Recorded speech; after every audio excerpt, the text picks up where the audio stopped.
What's up, Dunwoody? Welcome back to the podcast. It's all about Dunwoody, Georgia. My name is Matt Weber, and the show is brought to you by Dr. Brett Friedman with Village Orthodontics and Discover Dunwoody. Today, I've got two people with me, so there's three of us on the screen. This is Emmy Knight, and Emmy is with the Robotics Club, and Paige Holliman, who is helping. She was voluntold to help the Robotics Club by doing the pumpkin patch this year, and she's a realtor as well. And I think that as realtors, we just kind of do whatever anybody needs you to do, right? All right. Yeah. You just volunteer left and right. Just go where we're supposed to go. Yeah, exactly. We're also super helpful at the same time. So let's talk about robotics first. So Emmy, tell us kind of the dumbed down version of what Robotics Club is. All right, yeah. So we're from the team Wildcat 5e. And so basically we are part of this organization called FIRST. We compete in the First Robotics Competition, or FRC. Every year we get a new game, and we have 6 weeks to design and build an industrial-sized robot to play that game with. And then we go to competitions across the state, and we compete against a bunch of other robotics teams to be able to qualify to hopefully go to the World Tournament in Texas. Okay. How big are these robots? Are they like little robots or like BattleBot size? Because I just want to talk about BattleBots the whole time. Our weight limit for the robot this year was 115 pounds. So they're pretty decent sized robots. Yeah. And so what is the goal with this year's robot? Like, what is he supposed to do? Yeah. So this year our theme was he. It could be a her. Is it boy or girl? Our robot, I don't think we had a gender for it. We named it Tripping Hazard, though. So Tripping Hazard, it's a pretty fun robot, regardless. Yeah. But yeah, so this year, the theme was it was called Reefscape, and so basically we had this coral reef, and we were supposed to take coral, which is like these basically these like tubes, and they go into our robot, and then we use an elevator system to move the coral up and down, and then we slap them onto the coral reef, and we're trying to save the ecosystem, basically. Okay, so you're trying to lift them and get them higher, is that right? Yeah, get them higher or lower, depending. And then we're also taking out these giant balls that are supposed to represent algae, and we're supposed to put those in these like algae extractors. And basically, you get points for putting the coral on different levels and removing the algae. And then whichever alliance has the most points at the end wins that match. Okay, and an alliance is like a high school, pretty much, right? Yeah, so the alliances are made up of 3 robots, so 3 different teams, and kind of the way it works is you get randomly shuffled to play with other robots in the tournament and against a different alliance of 3 robots. Oh, okay. So you could get stuck with a bad school and have to really like ramp that it just up. happened, yeah. Yeah, that just happened. Yeah, or you get stuck with that name of the school. Yeah. Speaking of teaming up with schools, I read that is Dunwoody and Chambly, right? Or you got a couple of Chambly kids? Yeah. A lot of Chambly kids, couple Chambly kids. Yes, we do. We originally were founded by a group of Dunwoody High School students, but this year we decided that we were going to extend membership to Chambly High School. So now we're co-sponsored by both of the schools. I think we have maybe 5 people from Chambly or something like that. So it's been really, really fun experience. I love all of the Chambly members who have joined us, and can they really keep up? Yeah. They're as good as the Dunwoody kids? Smart. Oh, yeah. Everyone on our team is incredibly smart, and we're so lucky to have them. Except for my nephew, Lars. Just kidding. Just kidding, Lars. Well, that's cool. But yeah, so we're currently in our off season. So the actual season lasts from January to around April. And during that time is when we're building, and then we're going to different competitions and stuff. And then over the summer and the fall is kind of like the off season where sport would do like conditioning. We do training basically. Yeah. And so we're kind of just trying to get new members. We're recruiting, we're fundraising, and then we're also trying to build a bunch of skills so that when the time comes, we can really, get cracking at the new robot. And so that's what our tournament this coming weekend that we're participating in is kind of our off-season competition. And so we use our game from the previous season, so the one that we have from January, and we go and compete with a bunch of schools from Georgia. And it's kind of a low-stakes sort of competition. It doesn't count to your score for the season, but it's a really good way for new members to kind of experience what competition is like. Okay. So you're doing, how many of these do you do during the regular season? So you're guaranteed 2. So there are 2 qualifying seasons. Meaning you've already built 2 robots during the regular season. Only it's just so you keep one robot for the whole season, but you'll go Gotcha. and Okay. use it to compete at two different competitions. Oh, And then your scores during those competitions, how well you do, determine if you make it to the next round. So okay. last year we were so lucky we made it to state. We had a really Nice. great robot. We put together a really good team. So we got to go and compete at state with the best robots in the state. And then there are like a few teams from the state competition that end up getting invited to Worlds.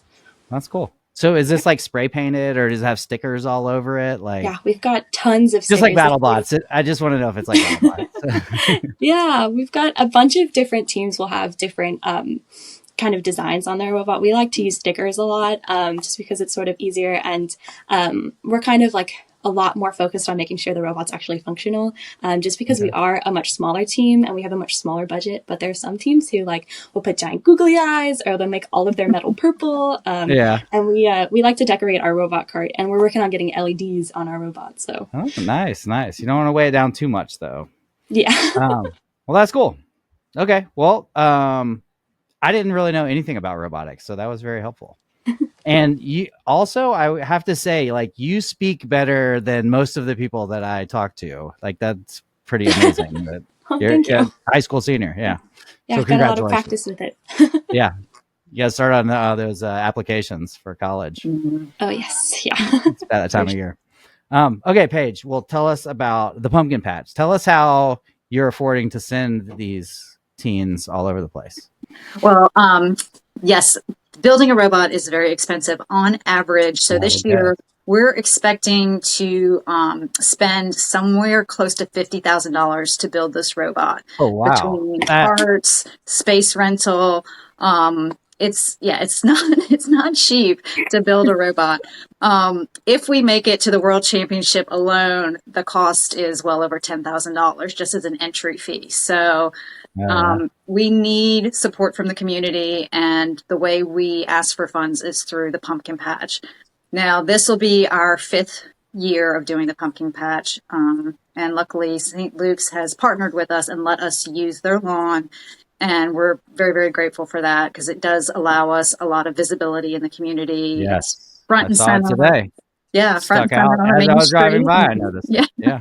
So people just randomly stop by and they're like, what is this? So it's a great opportunity for us to promote the club, promote what the teens are doing, and just for the future generations coming in. There's a robot out there, a little tiny one. It's not the BattleBot one. But, kids can play with it and such. So it's just a fun experience. So, That's so awesome. This is our main fundraiser for the year to help fund, the cost of and offset some of the cost that we incur as a club. So, and I read that it's all day long. Is that right? You're going for almost like 3 weeks? Yes, we start on the 7th. So sales open on the 7th, and we will close early on the 31st just because of Halloween. But we plan to be out there staffed daily 11 a.m. through 7 p.m. So we're hoping to have somebody there, and it's probably going to be me. Is it a lot of robotics club? I want to say kids, but teens. Sorry, young adults, Emmy. How many people are on the robotics team? I think we have about 25 members this year currently. Well, that's helpful. Yeah. Okay. Oh, yeah. Eight seniors. 8 seniors this year. Yeah. So they're going to have to re-up next year. Okay, well, what can we expect from the pumpkin patch besides a bunch of pumpkins and a robot? We like to promote a fun, family-friendly fall festival atmosphere. So our truck with pumpkins arrives on the 6th with over 3,000 pumpkins. So every shape, size, color, smooth, warty, all sorts of pumpkins. So lots of fun shopping for whatever your pumpkin desire is. And then we plan to have face painting when the teens are available for that. We have a craft center. Last year we had sand art, sticker art, whatever we come up with. There's yard games. There's a new big Plinko yard game this year, Connect 4, all sorts of yard games, and the ever popular bouncy house.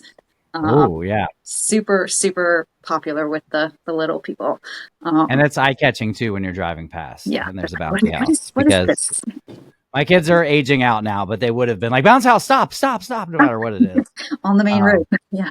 Yeah, exactly. And I think that most Dunwoody families buy at least like 3 pumpkins minimum, right? Isn't that kind of how your family is? I feel like we buy too many pumpkins every year, which is You know, great for a I don't know if fundraiser. there's an average, but you know, definitely people come in, I think, with an expectation of looking around, and they leave with pumpkins.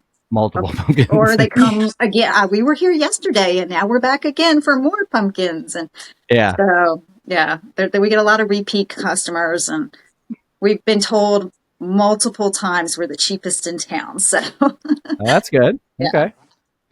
Looking for something fun for the whole family? Discover Dunwoody is spotlighting all of the best kid-approved and parent-friendly activities around town.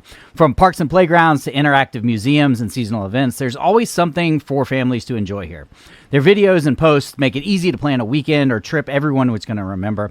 And if you've got somebody, family or friends coming to town, have them book a stay at whatsupdunwoody.com/hotels. Booking through that link helps support our podcast. And for the latest kid-friendly events, just visit whatsupdunwoody.com/events.